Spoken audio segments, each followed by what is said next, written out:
बादशाह अकबर के अनन्य विश्वास पात्र अब्दुल रहीम खान खाना। हम सब उन्हें रहीम दास जी के नाम से भी जानते हैं। अकबर के नवरत्नों में से एक थे। अद्भुत विद्वान, ईमानदार भी और देश के प्रति उनकी अटूट निष्ठा।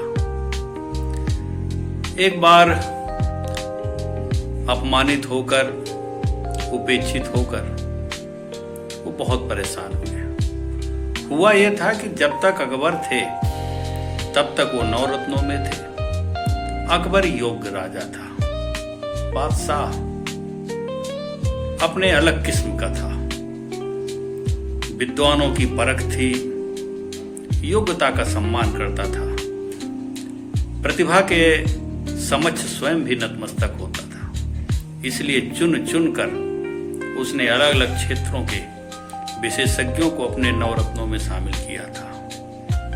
ऐसे ही विद्वान अब्दुल रहीम खान खाना अकबर के बाद जब उसके पुत्र जहांगीर ने शासन संभाला तो जहांगीर के शासनकाल की स्थिति बहुत विडंबनापूर्ण थी। उसकी बेगम नूरजहां अब कूटनीतिक चालें मुगलिया सल्तनत की पहचान रही हैं। सियासी दांव पेच ऐसा चला कि नूरजहां ने शासन सत्ता को लगभग अपने हाथ में ले लिया और जहांगीर नाम मात्र का शासक रह गया। उस समय विद्वानों की स्थिति पूर्ववत नहीं थी। अब रहीम दास जी को वो मान सम्मान और वो दर्जा नहीं मिल पा रहा था। अपमानित और उपेक्षित जीवन जीते हुए वो विद्वान व्यक्ति बिल्कुल चुप रहने लगे।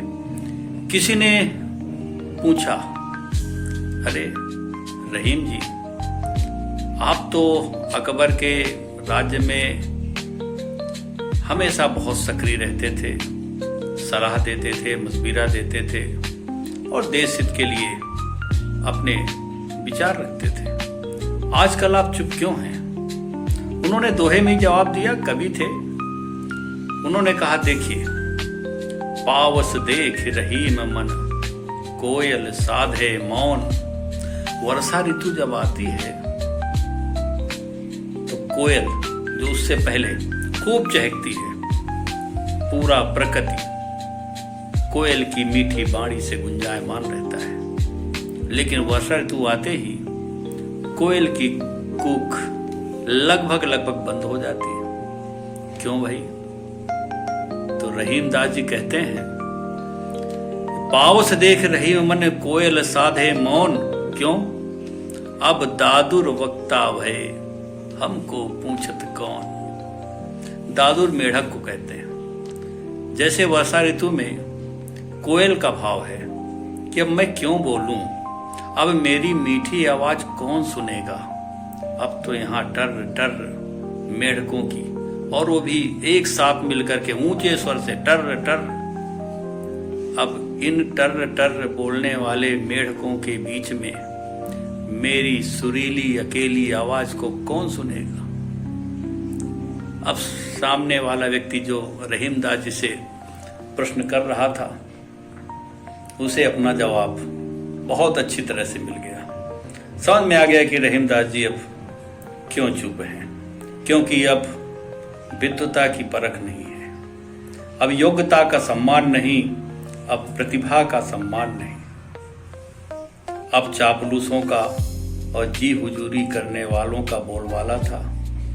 रहीम दास जी ने अपने आप को एकांत में रहने का निर्णय किया। और बंधुओं, एकांत का मन में विचार आया और सीधे चित्रकूट चले आए। चित्रकूट, पुण्य भूमि चित्रकूट, भगवान राम की तपोभूमि चित्रकूट चले आए। चित्रकूट, उस समय का चित्रकूट बिल्कुल छोटी सी जगह, वनांचल, लेकिन प्राकृतिक सौंदर्य से भरा हुआ। अब बहुत नाम था रहीम दास जी का, अकबर के दरबारी थे, हर जगह पहचान, लेकिन वो एकांत रहना चाहते थे, अपनी पहचान छुपाई। चित्रकूट में भेष बदल कर रह रहे थे और एक भरभूंजे के यहाँ पर उन्होंने भार झोंकने की नौकरी कर ली। अब चलता रहा और भगवान का भजन और प्रभु की भक्ति करते रहे। एक दिन राजा का सिपाही आया। चित्रकूट नरेश जो उस समय थे और रहीमदास जी के परम मित्र थे।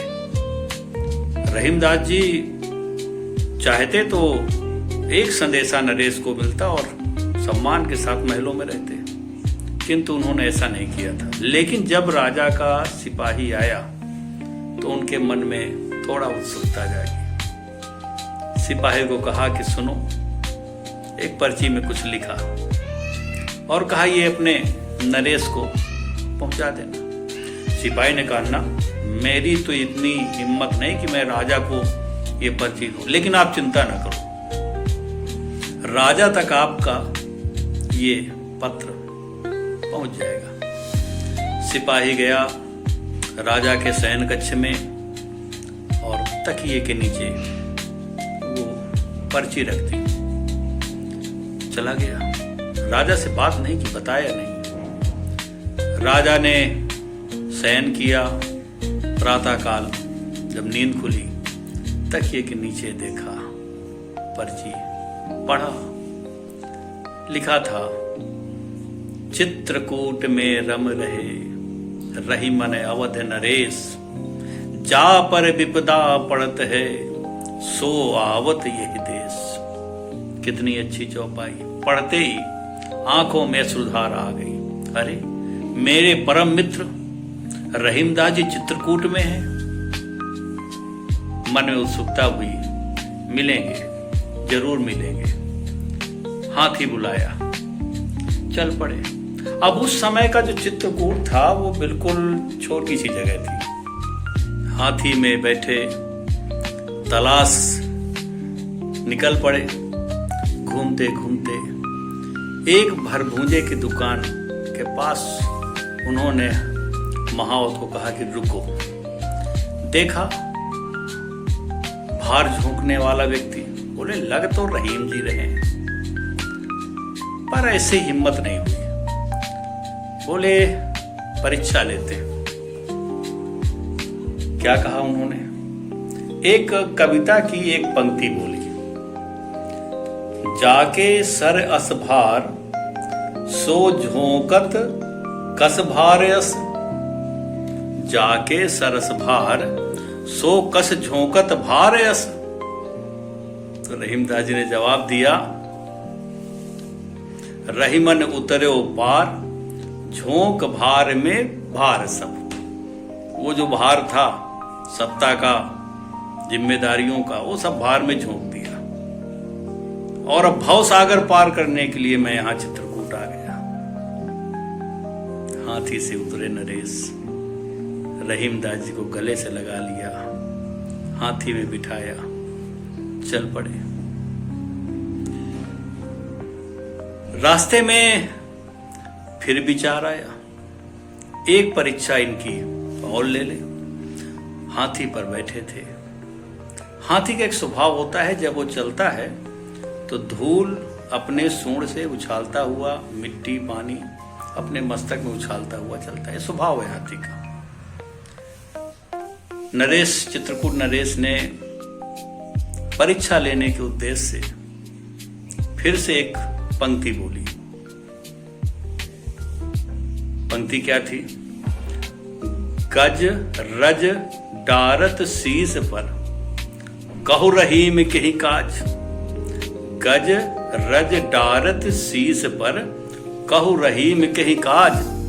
रहीमदास जी ने तुरंत जवाब दिया, जेहि रज ऋषि पत्नी तरी सो ढूंढत गजराज। समझ में आ गया, चित्रकूट की रज है ये, बहुत पुनीत है। प्रभु राम यहाँ नित्य लीला विहार करते हैं। सदैव चित्रकूट में बसते हैं। तुलसीदास जी से लेकर अनेक संतों को अभी कलयुग में भगवान राम के यहाँ प्रत्यक्ष दर्शन हुए। रहीमदास जी को बहुत सम्मान के साथ चित्रकूट नरेश अपने महलों में ले गए। चित्रकूट में रम रहे रहीमन अवध नरेश, यह वह पवित्र भूमि है। कहा जाता है कि यहाँ की रज अगर शरीर में पड़े तो वह आध्यात्मिक ऊर्जा मिलती है और पाप तो दूर ही हो जाते हैं। आपने सुना होगा, अक्सर कहा जाता है चित्रकूट की राम रज वृंदावन की धूल, उड़े उड़े पड़े शरीर में पाप हुए सब दूर। राम लखन सिय बिनु पग पनहि, ये वही चित्रकूट भूमि है। संतों ने इसकी महिमा गाई है। चित्रकूट महिमा अमित कही महामुनि गाय, आए नहाए सरित बर सिय समेत दो भाई। बंधुओं, चित्रकूट की पावन भूमि का, यहाँ की महिमा का शास्त्रों में वर्णन है। आदि कवि वाल्मीकि ने यहाँ की महिमा गाई, संत तुलसी ने गाया, तमाम चित्रकूट के संत। आज यहाँ प्रभु के प्रत्यक्ष दर्शन अनेक संत महात्माओं को हुए। पंजाई भगवान जी को हुए, स्वामी रणछोड़दास जी को हुए, प्रेम पुजारी दास जी को हुए, अंसुई आश्रम के भगवान आनंद जी को हुए। कई दिव्य संतों को प्रत्यक्ष भगवान राम ने दर्शन दिए हैं।